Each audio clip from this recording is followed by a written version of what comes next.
question you asked me is, how do you deal with it? Well, the first step is to reform funding arrangements. And I want to make it absolutely clear, I'm not talking about who runs the hospitals. Everybody's passionate about their local hospitals. In fact, under the model that I'd propose, you would move back towards proper boards, not sinecures for failed politicians like myself or others, or people that are friendly to political parties. I want proper boards that can support the operations of the hospital and the staff, and most importantly, because I know you're all interested in innovation, innovate in the healthcare sector. It seems to me that if I had an innovation strategy, it'd be focused on healthcare. It wouldn't be focused on, farm to plate or whatever it's called in terms of, it'd be focused on that because the payback is huge, and it's also exportable, as you can see at the moment with the healthcare debate that's going on in the United States. So I'd be focusing there, and I think there's some real innovation that can occur there, but it's not going to occur under the current model. Often at meetings like this, particularly business meetings, and I know how business people like reading biographies of successful business people that usually don't last very long because 18 months later somebody else comes along or they're unsuccessful after that point. But you pick your favourite manager, Jack Welch, Lee Iacocca, anybody you want, you pick them. I would guarantee, and I'm happy to bet on this, that if you took that person and put him into one of our hospital systems as the area health manager, they would fail. Why would they fail? Because the system is riddled with perverse incentives, and the two fundamental things that you need to control are out of their control. That is, they can't control their expenses, and they certainly have no control over their funding streams. They have no control over what they can provide, and they have no ability to innovate in a significant way. That's the problem we face. If we're not prepared as a nation to confront this problem head on, unfortunately, I'm lucky, I'll probably be dead, hopefully I am. I won't have to deal with it, but my kids will have to deal with it, and they've got enough to deal with it. I'll come back to the stimulus in a moment with the legacy from the government, but this particular problem has to be addressed. Now, addressing the problem, there's report after report.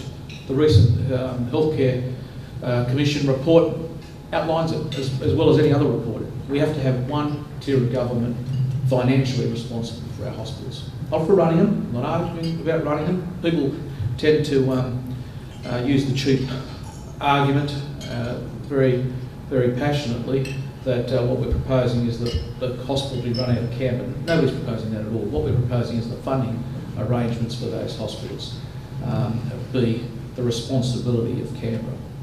And if we don't deal with that, we are going to end up in a fiscal black hole as a consequence of health alone. And I haven't even touched on the other sectors of government responsibility which have equal problems. Just to give you a feel for that, two decades ago, health was about 19% of the New South Wales state budget. I wouldn't be surprised if it was the same here. It was a lesser amount. Now we're talking about 28% heading to 30%.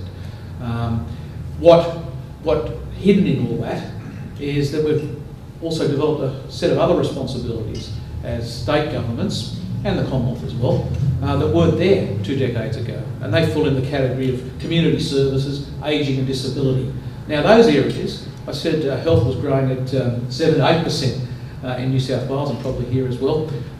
In those ageing and disability areas, you see growth of 14%. And those areas are the areas that are also going to absorb massive amounts of resources because of the natural demographic change that we're seeing. So we have to deal with that problem, and I'll put that on the table. That's the number one issue that needs to be dealt with. What needs to occur is, and again, I had a debate in the car today about efficient taxes. Yes, it is true that payroll tax is an efficient tax because it's a broadly based tax, provided there aren't rebates and distortions.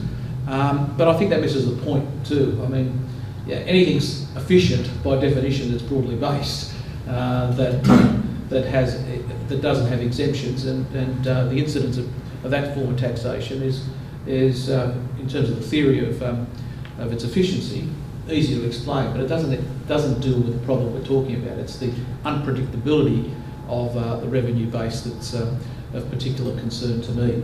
And we've been in an auction. All the states have been in an auction recently on payroll tax. Unfortunately, I had to give in on it as well when I did my last budget, because the Victorians had done something and the Western Australians had done something because of their buoyant revenues. So all of that distorted the efficiency of that tax. Now, I'm not here to have a debate with you about whether payroll tax is a tax on jobs. What I'm saying is that because of the nature of the way our finances are set together, that governments have a limited scope to do anything in terms of tax reform, and they tend to be in the areas of payroll tax or in the areas of stamp duty, which I'll come to as well. So what I'm proposing is that the Commonwealth do what it should do, and is take full responsibility for funding the health system. If you ask me, are there savings in that? I would immediately say to you, yes. Can I quantify them? No, but I can give you some anecdotes that indicate to me how these savings will be significant. What's occurring at the moment, if you're not familiar with the sector, is there's a range of perverse incentives between the primary healthcare area, that's funded largely, totally by the Commonwealth, not completely, but totally. You can, for the purpose of the argument, totally by the Commonwealth, and the hospital system, which is partly funded by the Commonwealth and partly funded by the states. What we were doing, and I can be frank about that, is we were building GP clinics in hospital premises to take the load off our emergency departments, because the funding of that would then fall on the Commonwealth. And any state government that's not doing that is crazy. The Commonwealth, of course, was wise to that, and what they were doing, of course, was restricting Medicare provider numbers so that we couldn't find the doctors to do that. They still have to go to the emergency departments, and which will fall onto the state government in terms of funding. Now, if you think that's a rational way to run a healthcare system, I don't. And it got to the stage where we had, we were responsible for capital funding of things like MRI machines, and we'd have MRI machines in hospitals, but because the Commonwealth had to licence them, and once they licensed them, they took over the funding arrangements of it, they wouldn't license these machines. So you had the tabloid press running around saying, look, they've got these machines sitting there, but they're not being used. There are countless examples of this sort of activity. Another good one is, in terms of ageing and disability, is community transport. The Commonwealth funds disability transport services, which basically take the same people that use healthcare services to the same hospitals, but because of the Commonwealth funding arrangements, you can't use their vehicles, you've got to use the state's vehicles. There's a lot of nonsense in that, and I suppose the best one is, and this again is a couple of years old now because I haven't looked at the figures recently. The Federal Department of Health had a budget, I think, around $3 to $4 billion a year, had about 4,000 people working for it, and not one of those people saw a patient.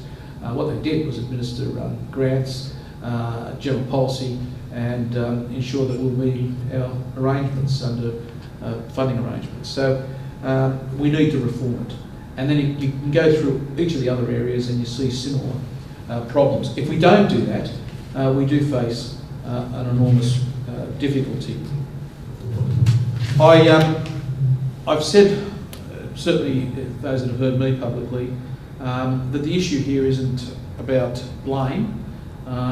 It is about getting structures right and getting those structures in a form that allows us to deal with the problem of wellness. And all of the experts in this area say that if you're going to reduce the costs, particularly facing an ageing population, you need to have early intervention, early primary care, and more than that, primary care managed over lifetimes to keep people out of hospitals and keep them out of the more costly component of the system. It is impossible to do that. Critical to doing it is an information system. And one of the things I was going to do when I sold the power, if we had sold it, was put about $2 billion, it was actually $1 billion in the first period, into information technology. The fact that you don't have automated records, computerised records, is a disgrace. Now, the government's current proposal is to have smart card technology, which is useless, to be honest with you. Essentially, you carry your own records around. That's not what we need. What we need is an information system that not only provides the data in a way that's meaningful, but also can be utilised to manage the hospitals, be it on a case mix basis or be it on some other basis. We need to do that.